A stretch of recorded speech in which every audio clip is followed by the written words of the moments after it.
우리가 이제 역대기를 하고 있죠. 열왕기서와 역대기는 비슷한 게 많습니다만은 열왕기서는 이스라엘의 남유다와 북이스라엘을 사실적으로 기록했다면 역대기는 다윗 왕가의 역사를 중심으로 기록했다라고 말씀드렸습니다. 그래서 포로 귀환 이후에 희망을 잃어버린 이제 이스라엘 백성들이 무엇을 중심으로 살 것인가? 그래서 에스라 선지자가 다윗의 그 왕가의 그 시절을 회복하자. 그래서 성전 중심으로 우리가 살아야 된다. 그것을 이제 강조하면서 쓴 것이 역대기라 그랬죠. 그래서 역대기, 역대상 1장부터 10장까지는 이제 족보가 쭉 나오는데 이제 유다 지파 또 다윗의 가문 또 다윗과 솔로몬 내 족보를 중심으로 성전을 중심으로 기록을 하고 있다 그랬습니다. 그래서 제가 역대상서를 끝낼 때 그런 말씀 드렸습니다. 과연 이스라엘에게 있어서 행복한 때는 언제인가? 왕이 있을 때였나? 아니면 왕이 없을 때였나? 왕이 없을 때다. 그런 말씀 드렸습니다. 사울 왕서부터 왕을 세워서 이스라엘은 결국 망했습니다. 근데 포로 귀환 이후에 이스라엘 백성들이 왕이 없었죠. 근데 이스라엘은 지금까지 있습니다. 어떻게 해서? 하나님을 왕으로 모시고 성전 중심으로 하니까 하나님이 지키시더라는 거예요. 우리들도 교회가 세상의 기관이나 단체처럼 많이 모이고 돈이 많고 힘이 있으면 천년만년 갈 것 같습니다. 하지만 교회는 사람의 힘으로 사람의 돈이나 권력으로 유지되는 곳이 아닙니다. 교회는 오직 하나님을 왕으로 삼고 하나님의 뜻을 중심으로 모여야만 주님 오실 때까지 버티는 것입니다. 그래서 제가 지난 금요기도회 때 설교했죠. 죽으면 삽니다 라고 설교했었죠. 우리가 자꾸 살려고 하면 안 돼요. 내가 안 죽으려고 하면은 추해진다고 제가 그랬죠. 그래서 삼손이 안 죽으려고 하니까 결국 추해졌잖아요. 근데 삼손이 맨 마지막에 죽을 각오를 하고 했더니 결국 명예를 회복하고 죽었지 않습니까? 우리들도 교회가 세상의 비난과 핍박 앞에 안 죽으려고 우리는 죄 없는 척 하는 것이 아니라 우리는 고난을 당하는 것입니다. 핍박을 당하는 것입니다. 오히려 그게 교회가 망하지 않는 것입니다. 세상으로부터 교회가 핍박을 받는다고 교회가 돈도 있고 사람도 있고 조금 힘이 있다고 해서 그것을 믿고 거리로 나가고 퇴모를 하고 그렇게 하면 결국 그것으로 망하게 되는 것이 열왕기 시대입니다. 우리는 열왕기 시대와 같은 교회가 되어서는 안 되고 역대기 시대와 같은 교회가 되어야 된다. 하나님 중심으로 성전 중심으로 말씀 중심으로 살아야만 약한 것 같아도 강하고 망하는 것 같아도 죽지 않는다. 제가 그런 말씀 전해드렸습니다. 여러분들도 꼭 기억하십시오. 우리가 원하는 것이 이루어지고 남들보다 잘 살고 그리고 남들이 나한테 굽신굽신하고 이래야 내가 그리스도인답고 내가 그리스도인으로서 형통하고 그런 거 아닙니다. 우리는 좀 부족하고 또 손해보고 또 고난당하고 그래서 죽는 데까지 이르더라도 하나님 중심으로 교회 중심으로 붙어만 있으면 죽었다가도 다시 살아나는 나무가 죽은 것 같지만 봄이 되면 새순이 나듯이 다시 살아나는 역사가 있게 된다는 것을 믿고 하나님을 믿고 하나님이 죽으라면 죽으십시오. 가정에서 자존심을 죽이고 직장에서 자존심을 죽이고 또 내 욕심을 죽이고 교만을 죽이면 결국 하나님이 살려주신다라는 것을 우린 역대기를 통해서 알 수가 있습니다.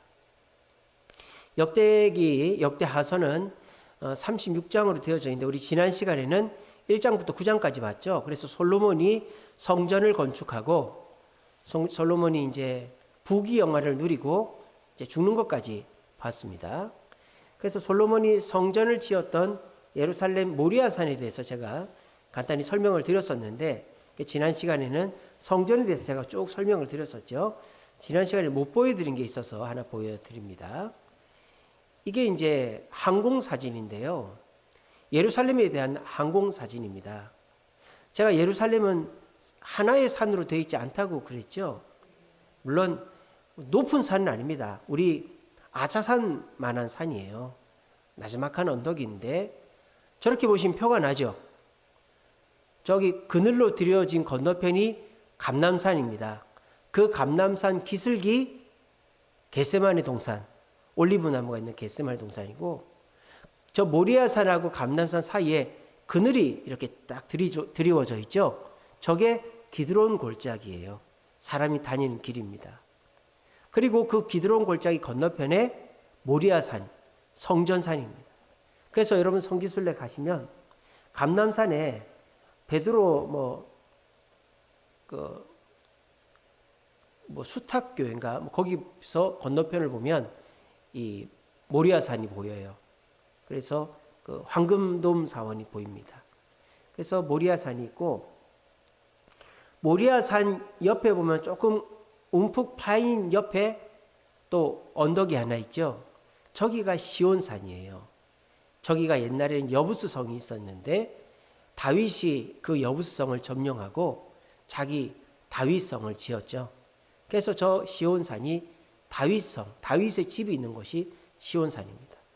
그래서 우리가 예루살렘이 산에 지었다, 여리고는 저 밑에 있다, 이 정도는 알고 있지만 하나의 산이 예루살렘이 아니고, 엄밀히 말하면 예루살렘은 감람산, 모리아산, 시온산 세 개의 산으로 이루어진 것이고, 예루살렘 성은, 감람산은 예루살렘 성이 아니고요, 모리아산과 시온산을 합쳐서 오늘날 예루살렘 성입니다. 그래서 이렇게 보시면 되죠. 감람산은 예루살렘 성 바깥에 있고, 저기 보시면 옛날에는 모리아산, 저 주황색으로 되어 있는 거하고 빨간색 점선으로 되어 있는 데까지만 예루살렘 성이었어요. 그리고 저 빨간색 점선으로 되어 있는 연못, 그리고 대제사장의 집, 저렇게 되어 있는 데가 시온산입니다. 저기가 시온산. 저 연못이, 저기 연못이라고 되어 있는 거 보이시죠? 여기? 저게 실로암 연못입니다. 실로암 연못 들어보셨죠? 그래서 그 실로암 연못이 시온산에 있는 거예요. 그래서 이제 원래는 저 빨간색 점선까지만 옛날 예수님 당시에는 예루살렘 성이었어요. 그래서 예수님께서 십자가에 달리신 골고다 언덕이 어디입니까? 빨간색 점선 밖 갈보리죠. 저기가 골고다죠.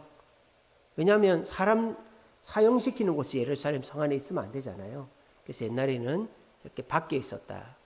근데 오늘날에는 예루살렘 성이 저렇게 확장되었어요. 그래서 저 예루살렘 성 안쪽에 골고다 언덕이 있습니다. 그 골고다 언덕은 오늘날은 성지순례 가시면 성묘교회라고 교회가 되어 있습니다.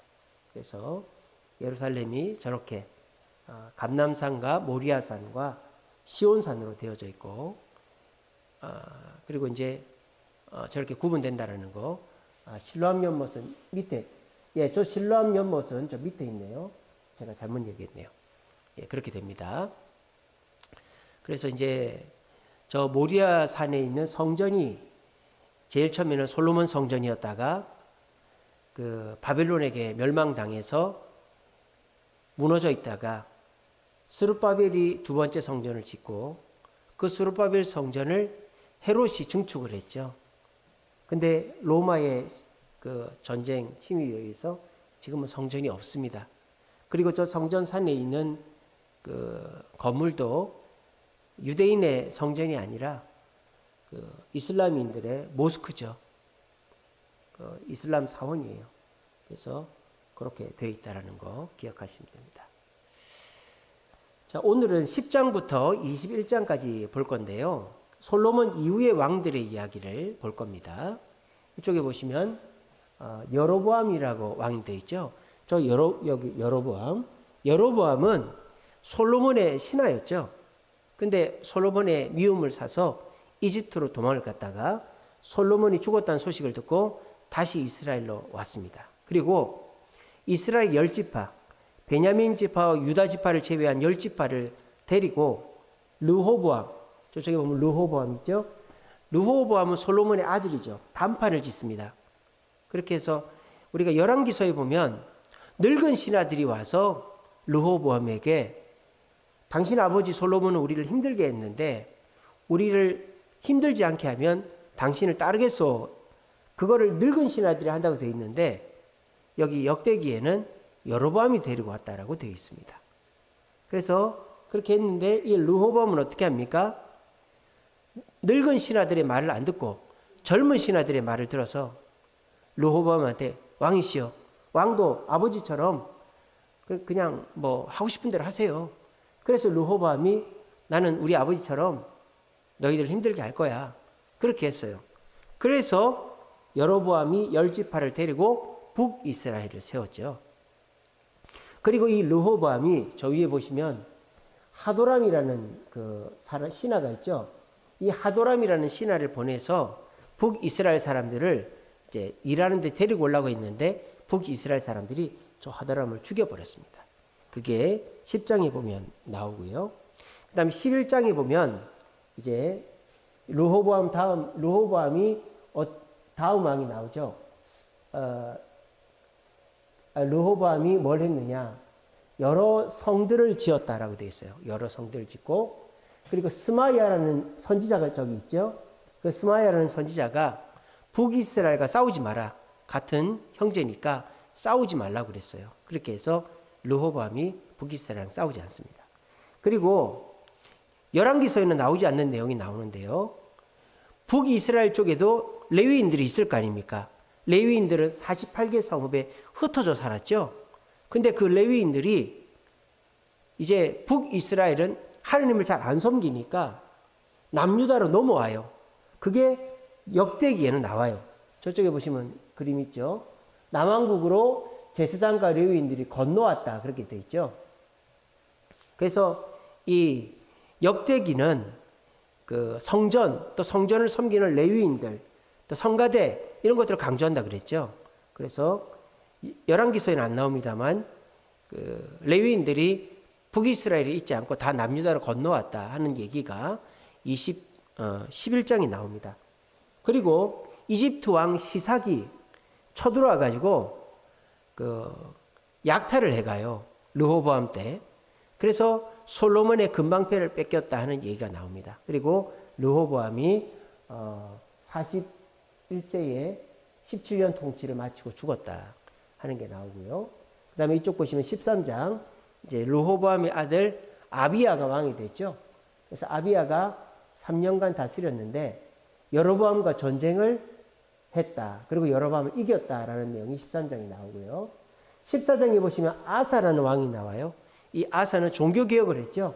그래서 아사가 구스왕 세라의 100만 대군을 물리치고 우상을 제거하고 자기 어머니 마아가가 우상을 섬겼어요. 자기 어머니를 폐위시킵니다. 그만큼 종교적으로 하나님 말씀을 잘 실천했어요. 그리고 이제 그 북이스라엘 왕 바하사와 전쟁을 해서 바하사를 물리치고요. 그리고 게바와 미스바를 건축합니다. 근데 하난이라는 선지자의 말을 듣지 않고 이 하나님의 선지자를 가둬버려요. 왜냐하면은 아사가 북이스라엘이랑 싸움을 할 때 아람 베나닷 왕과 동맹을 맺거든요. 그래서 저 하난이라는 선지자가 왕이시여 왜 당신은 이방인과 동맹을 맺어서 전쟁을 합니까? 이렇게 얘기하자 이런 괘씸한 놈을 봤나 하고 감옥에 가둬버려요. 그래서 하나님께 벌을 받습니다. 그래서 아사가 죽는데 뭐로 죽느냐? 팔에 병이 나서 죽었다든가. 예. 그래서 아사가 죽습니다.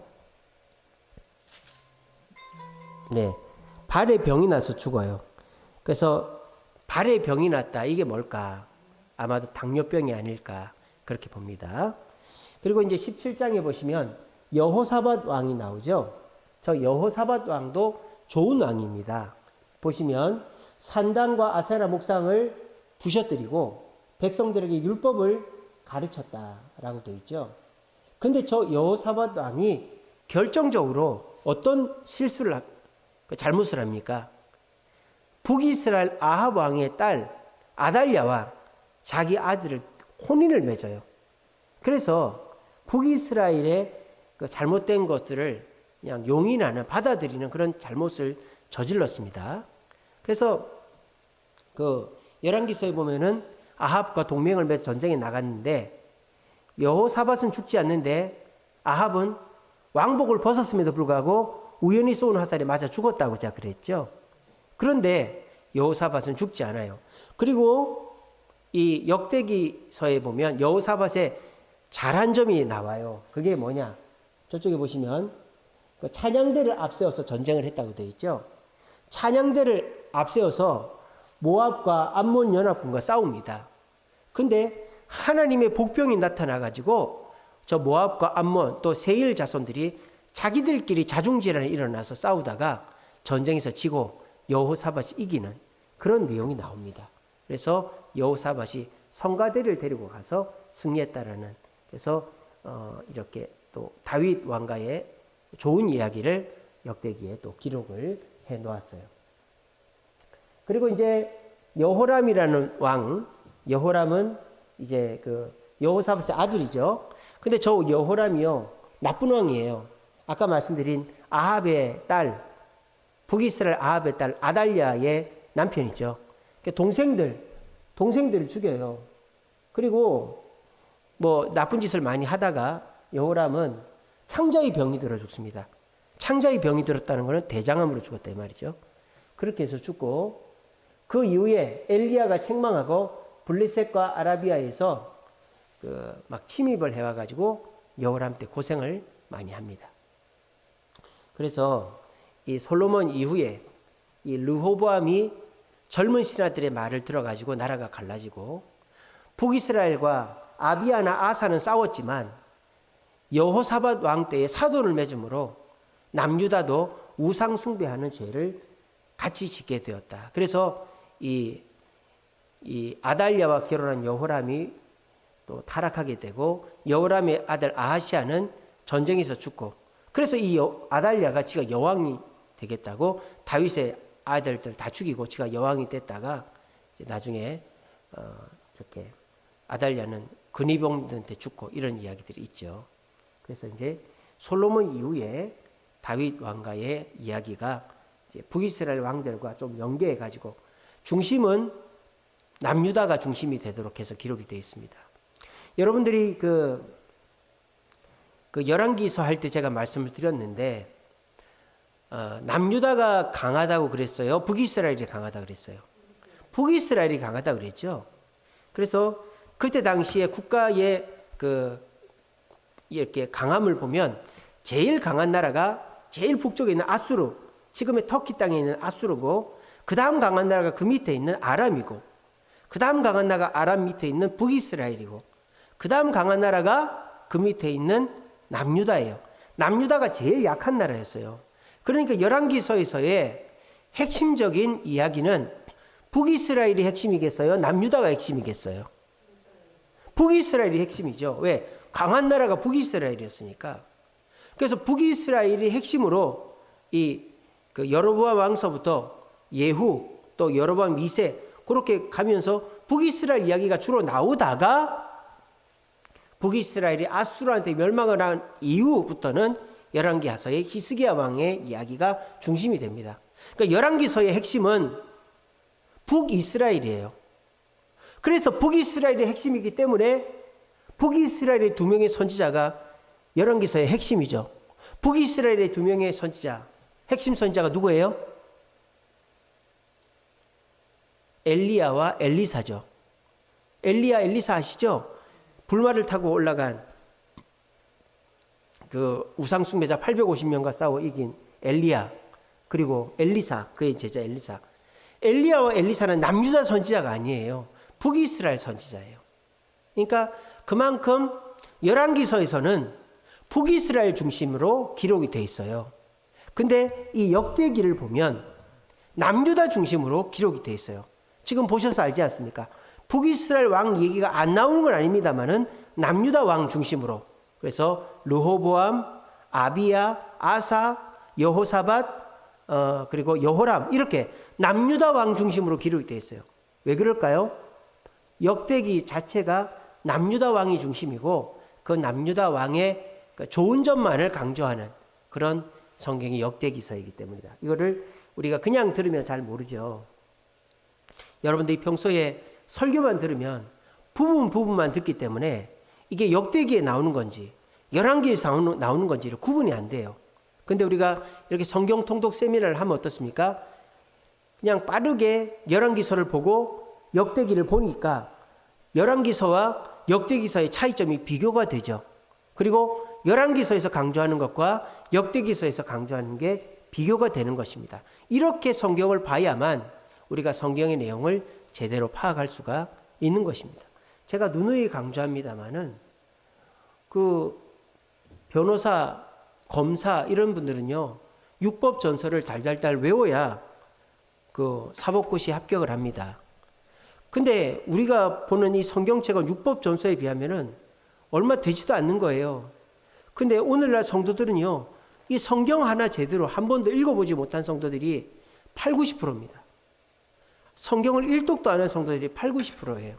그리고 성경을 일독은 했다 손 치더라도 성경의 내용을 제대로 모르고 신앙생활하는 성도들이 많이 있습니다. 그러면 어떻게 돼요? 이단으로 가는 거예요.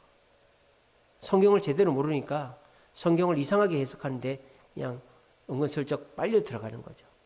우리가 한 번은 작정하고 성경을 제대로 이해를 해야 될 필요가 있다는 거예요. 우리가 창세기나 출애굽기나 또 민수기나 뭐 이런 건 재미가 있죠. 근데 레위기나 역대기나 열왕기나 이런 건 재미가 없어요. 그런 거는 우리가 이렇게 작정을 하고 이해를 해야만 우리가 성경을 정복할 수가 있는 것입니다. 그래서 이 역대기의 내용, 역대기라는 성경이 왜 기록이 됐는가? 포로에서 돌아온 이스라엘 백성들이 희망이 없는데 다윗의 왕가를 회복하는 그런 나라를 꿈꾸자, 그걸 희망으로 삼자 하는 의미에서 에스라가 성령의 영감으로 역대기를 기록을 했다. 그리고 이 역대기를 통해서 이스라엘 백성들은 성전 중심으로 우리가 생활하면 하나님 우리를 지키신다. 그걸 믿었고, 그래서 이스라엘 백성들이 현재도 이스라엘 땅에 살고 있다. 대단한 왕이 있어서가 아니라 하나님을 왕으로 삼고 성전 중심으로 살았기 때문이다. 그런 것들을 역대기를 통해서 확인할 수가 있는 것입니다. 자, 그러면 우리 역대기를 읽겠습니다. 역대하 10장을 펴보세요. 역대하 10장.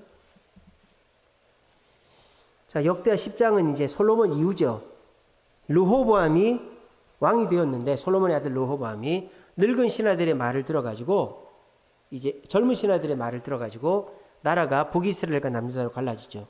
그리고 르호보암의 부하 하도람이 이제 맞아 죽는 게 10장 18절에 나옵니다. 그래서 르호보암이 나라를 갈라지게 만드는 이야기 10장 읽겠습니다.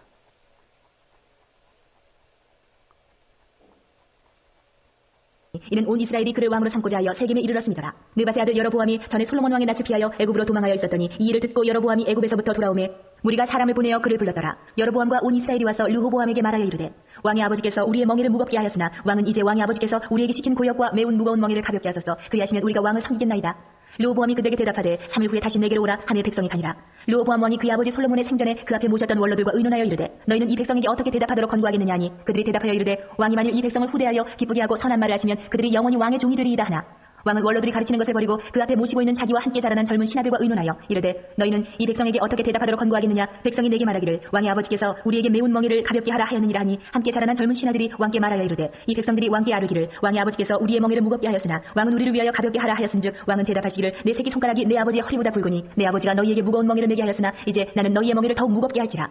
내 아버지는 가죽 채찍으로 너희를 치셨으나 나는 전갈 채찍으로 하리라 하소서 하더라. 3일 만에 여로보암과 모든 백성이 르호보암에게 나왔으니 이는 왕이 명령하여 이르기를 3일 만에 내게로 다시 오라 하였습니다. 왕이 포악한 말로 대답할세 르호보암이 원로들의 가르침을 버리고 젊은 신하들의 가르침을 따라 그들에게 말하여 이르되 내 아버지는 너희의 멍에를 무겁게 하였으나 나는 더 무겁게 할지라. 내 아버지는 가죽 채찍으로 너희를 치셨으나 나는 전갈 채찍으로 치리라 하니라. 왕이 이같이 백성의 말을 듣지 아니하였으니 이 일은 하나님께로 말미암아 난 것이라.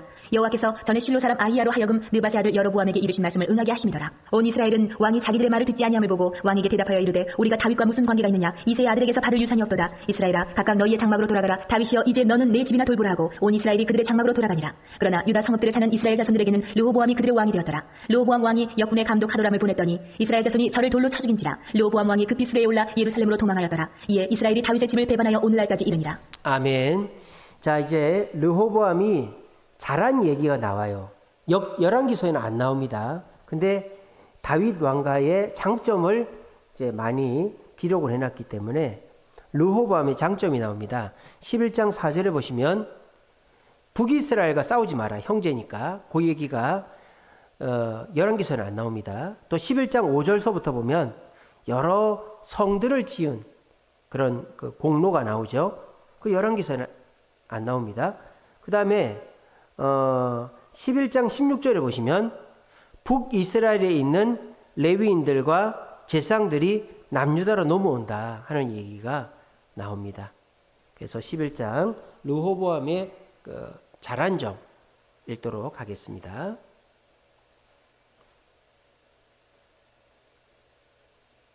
11장 르호보암이 예루살렘에 이르러 유다와 베냐민 족속을 모으니 택한 용사가 18만 명이라. 이스라엘과 싸워 나라를 회복하여 르호보암에게 돌리려 하더니 여호와의 말씀이 하나님의 사람 스마야에게 임하여 이르시되 솔로몬의 아들 유다 왕 르호보암과 유다와 베냐민에 속한 모든 이스라엘 무리에게 말하여 이르기를 여호와께서 이같이 말씀하시기를 너희는 올라가지 말라. 너희 형제와 싸우지 말고 각기 집으로 돌아가라. 이 일이 내게로 말미암아 난 것이라 하셨다 하라 하신지라. 그들이 여호와의 말씀을 듣고 돌아가고 여로보암을 치러 가던 길에서 되돌아왔더라. 르호보암이 예루살렘에 살면서 유다 땅에 방비하는 성읍들을 건축하였으니 곧 베들레헴과 에담과 드고아와 벳술과 소고와 아둘람과 가드와 마레사와 십과 아도라임과 라기스 아세가와 소라와 아얄론과 헤브론이 다 유다와 베냐민 땅에 있어 견고한 성읍들이라. 르호보암이 그 방비하는 성읍들을 더욱 견고하게 하고 지휘관들을 그 가운데에 두고 양식과 기름과 포도주를 저축하고 모든 성읍에 방패와 창을 두어 매우 강하게 하니라. 유다와 베냐민이 르호보암에게 속하였더라. 온 이스라엘의 제사장들과 레위 사람들이 그들의 모든 지방에서부터 르호보암에게 돌아오되 레위 사람들이 자기들의 마을들과 산업을 떠나 유다와 예루살렘에 이르렀으니 이는 여로보암과 그의 아들들이 그들을 해임하여 여호와께 제사장의 직분을 행하지 못하게 하고 여로보암이 여러 산당과 순념소의 우상과 자기가 만든 송아지 우상을 위하여 친히 제사장들을 세움이라. 이스라엘 모든 지파 중에 마음을 굳게 하여 이스라엘의 하나님 여호와를 찾는 자들이 레위 사람들을 따라 예루살렘에 이르러 그들의 조상들의 하나님 여호와께 제사하고자 한지라. 그러므로 3년 동안 유다 나라를 도와 솔로몬의 아들 르호보암을 강성하게 하였으니 이는 무리가 3년 동안을 다윗과 솔로몬의 길로 행하였습니다. 르호보암이 다윗의 아들 여르못의 딸 마할랏을 아내로 삼았으니 마할랏은 이새의 아들 엘리압의 딸 아비하일의 소생이라. 그가 아들들 곧 여우수와 스마리아와 사함을 낳았으며 그 후에 압살롬의 딸 마아가에게 장가들었더니 그가 아비아와 아떼와 시사와 슬로밋을 낳았더라. 르호보암은 아내 18명과 첩 60명을 거느려 아들 28명과 딸 60명을 낳았으나 압살롬의 딸 마아가를 모든 처첩보다 더 사랑하여 르호보암은 마아가의 아들 아비아를 후계자로 세웠으니 이는 그의 형제들 가운데 지도자로 삼아 왕으로 세우고자 함이었더라. 르호보암이 지혜롭게 행하여 그의 모든 아들을 유다와 베냐민의 온 땅 모든 견고한 성읍에 흩어살게 하고 양식을 후히 주고 아내를 많이 구하여 주었더라. 아멘. 르호보암이 이렇게 잘했는데 이제 12장은 르호보암의 잘못된 이야기가 나오죠. 이거는 열왕기서에 나와요. 그래서 12장 그 제일 위에 보면 파란색 글자로 되어 있죠. 애굽이 유다를 치다 해놓고 왕상 14장 25에서 28절 이렇게 써 있죠. 이건 열왕기서에 이 내용이 나온다는 거예요. 근데 11장에는 보면 이런 말이 없죠. 왕상 뭐 이런 거 없죠. 이거는 열왕기서에는 안 나오고 역대기서에만 나온다는 거예요. 그래서 이 역대기서는 특별히 그 남유다 왕들의 장점들을 굉장히 강조합니다. 하지만 단점들도 이렇게 기록을 해놨어요. 그래서 르호보암의 단점이 뭐냐?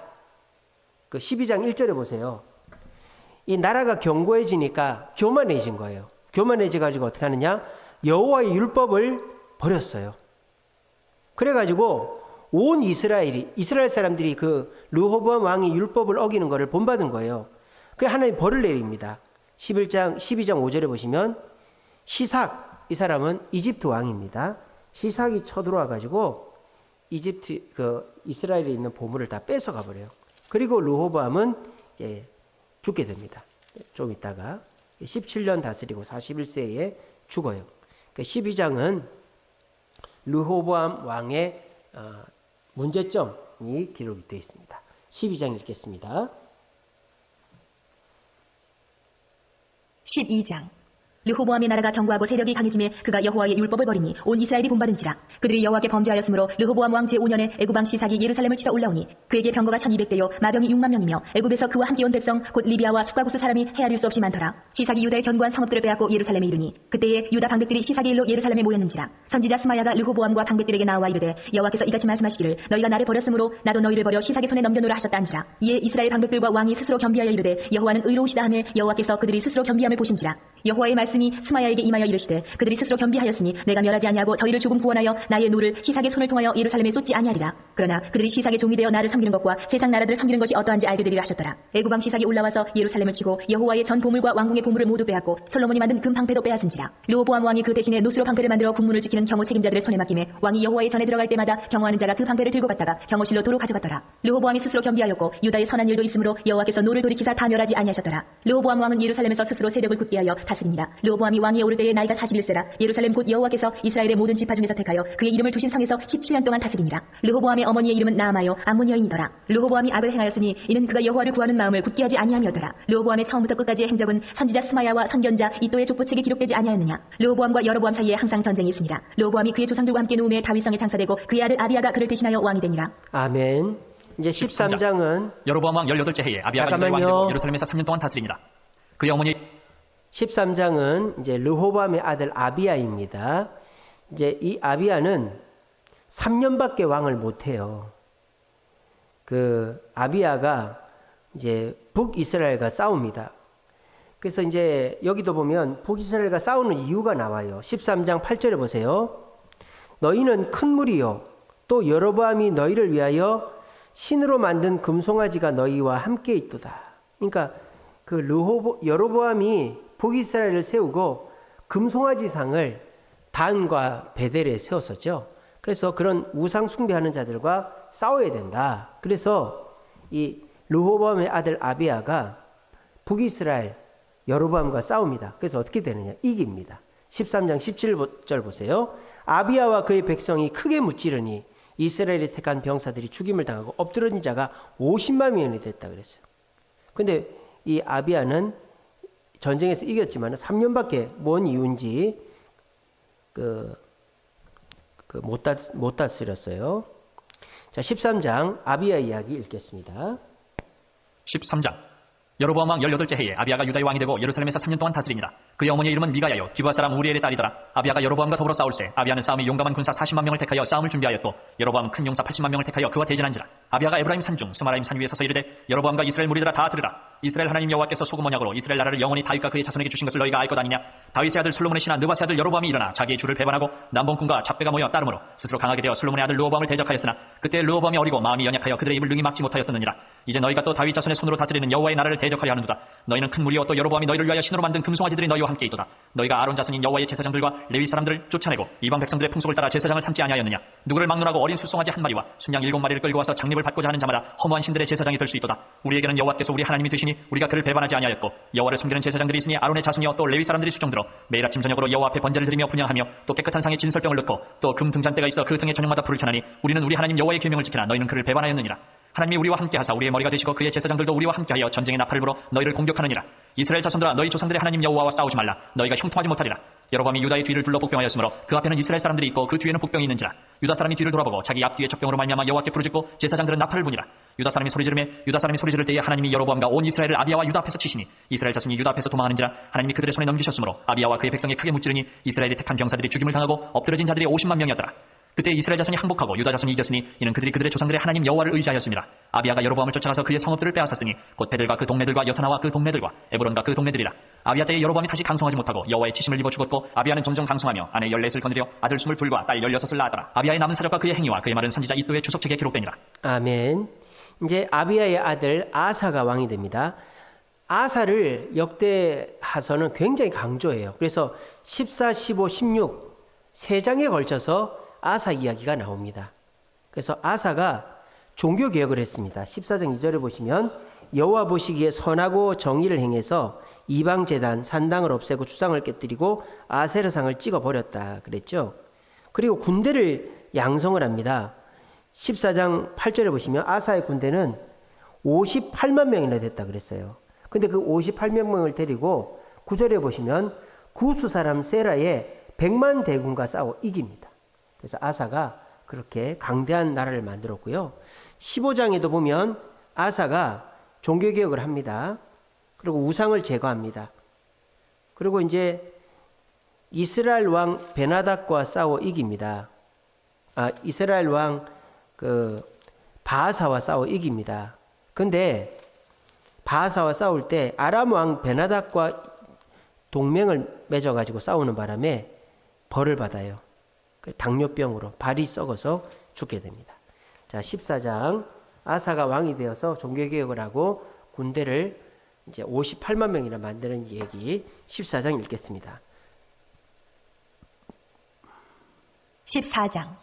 아비야가 그의 조상들과 함께 누움에 다윗성에 장사되고 그의 아들 아사가 대신하여 왕이 되니 그의 시대에 그의 땅이 10년 동안 평안하니라. 아사가 그의 하나님 여호와 보시기에 선과 정의를 행하여 이방 제단과 산당을 없애고 주상을 깨뜨리며 아세라 상을 찍고 유다 사람에게 명하여 그 조상들의 하나님 여호와를 찾게 하며 그의 율법과 명령을 행하게 하고 또 유다 모든 성읍에서 산당과 태양상을 없애매 나라가 그 앞에서 평안함을 누리니라. 여호와께서 아사에게 평안을 주셨으므로 그 땅이 평안하여 여러 해 싸움이 없은지라. 그가 견고한 성읍들을 유다에 건축하니라. 아사가 일찍이 유다 사람에게 이르되 우리가 우리 하나님 여호와를 찾았으므로 이 땅이 아직 우리 앞에 있나니 우리가 이 성읍들을 건축하고 그 주위에 성곽과 망대와 문과 빗장을 만들자. 우리가 주를 찾았으므로 주께서 우리 사방에 평안을 주셨느니라 하고 이에 그들이 성읍을 형통하게 건축하였더라. 아사의 군대는 유다 중에서 큰 방패와 창을 잡는 자가 30만 명이요 베냐민 중에서 작은 방패를 잡으며 활을 당기는 자가 28만 명이라. 그들은 다 큰 용사였더라. 구스 사람 세라가 그들을 치리하여 군사 100만 명과 병거 300대를 거느리고 마레사의 이름에 아사가 마주 나가서 마레사의 스바다 골짜기에 전열을 갖추고 아사가 그의 하나님 여호와께 부르짖어 이르되 여호와여 힘이 강한 자와 약한 자 사이에는 주밖에 도와줄 이가 없사오니 우리 하나님 여호와여 우리를 도우소서. 우리가 주를 의지하며 주의 이름을 의탁하옵고 이 많은 무리를 치러 왔나이다. 여호와여 주는 우리 하나님이시오니 원하건대 사람이 주를 이기지 못하게 하옵소서 하였더니 여호와께서 구스 사람들을 아사와 유다 사람들 앞에서 치시니 구스 사람들이 도망하는지라. 아사와 그와 함께한 백성이 구스 사람들을 추격하여 그랄까지 이르매 이에 구스 사람들이 엎드러지고 살아남은 자가 없었으니 이는 여호와 앞에서와 그의 군대 앞에서 패망하였습니다. 노력한 물건이 매우 많았더라. 여호와께서 그랄 사면 모든 성읍 백성을 두렵게 하시니 무리가 그의 모든 성읍을 치고 그 가운데에 있는 많은 물건을 노력하고 또 짐승 지키는 천막을 치고 양과 낙타를 많이 이끌고 예루살렘으로 돌아왔더라.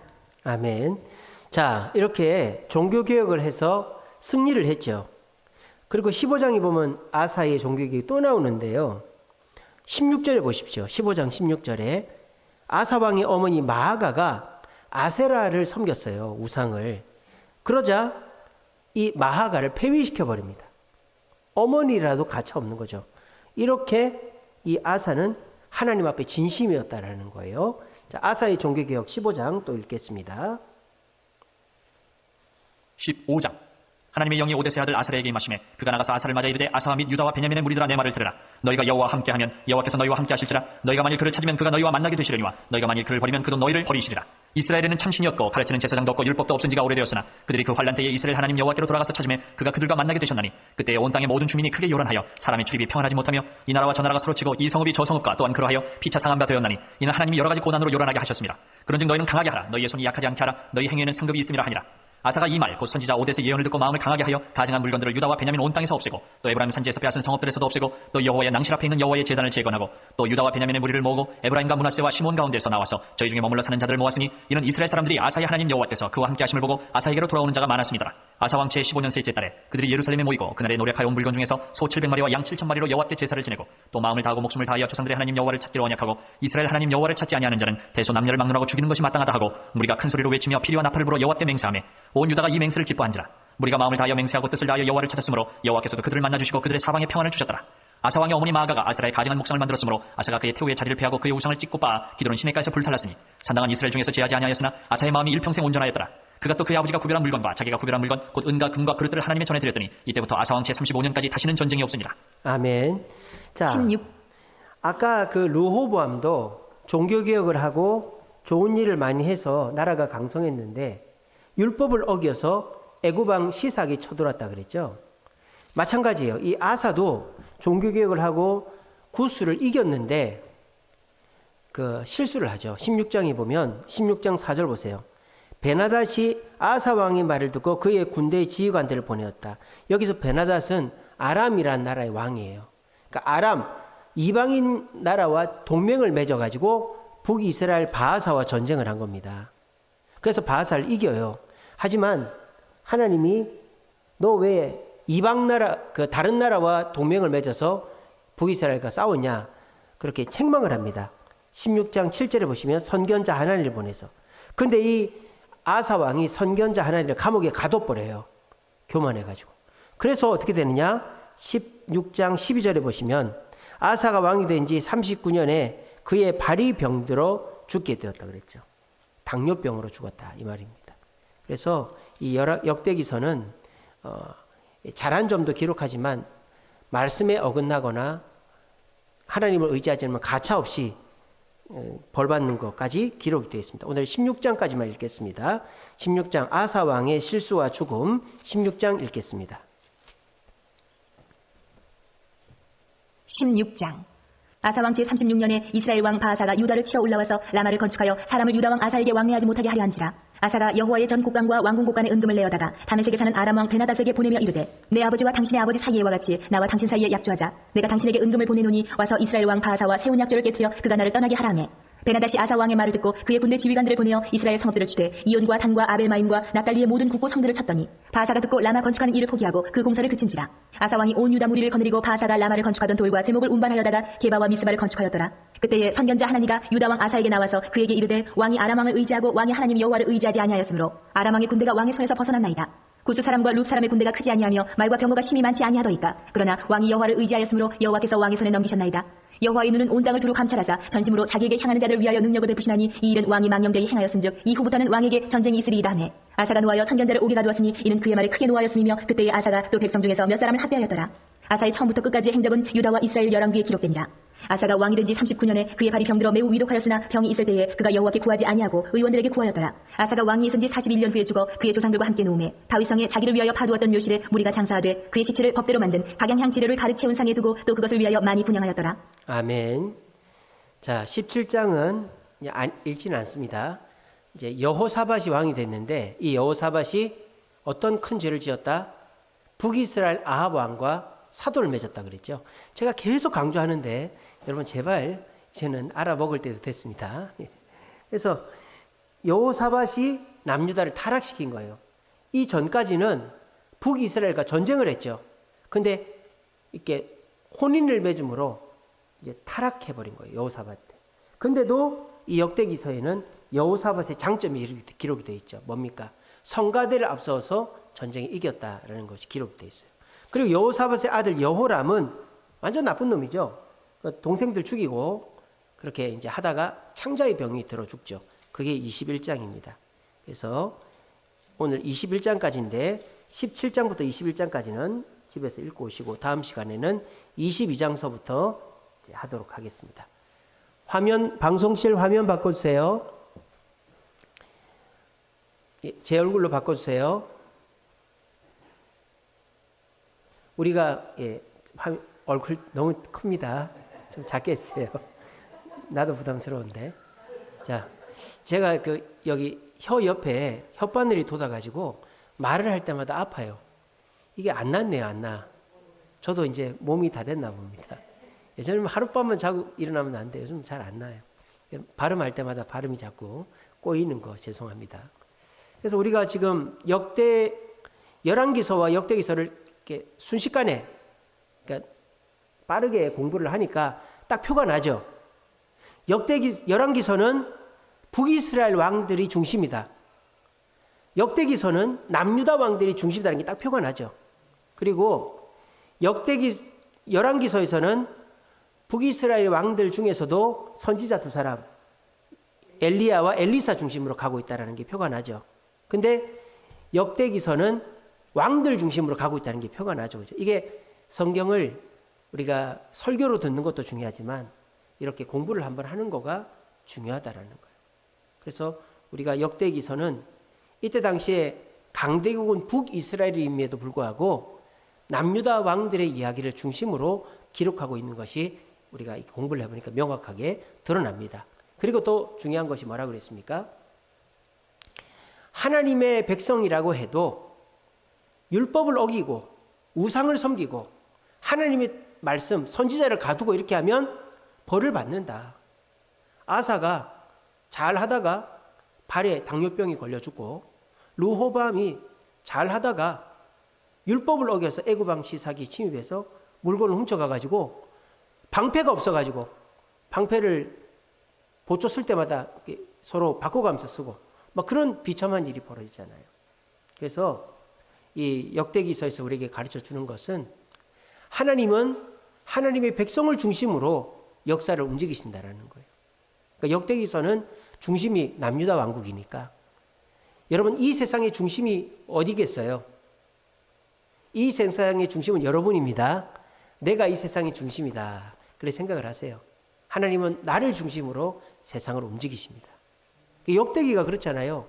그때 아수르, 아람, 북이스라엘이 가장 강한 나라들인데 지금 역대기는 가장 약한 남유다 중심으로 기록이 되어 있잖아요. 그래서 하나님은 나를 중심으로 세상을 움직이신다. 여러분, 이 세상의 종말은 언제 옵니까? 우리가 타락하면 세상의 종말이 옵니다.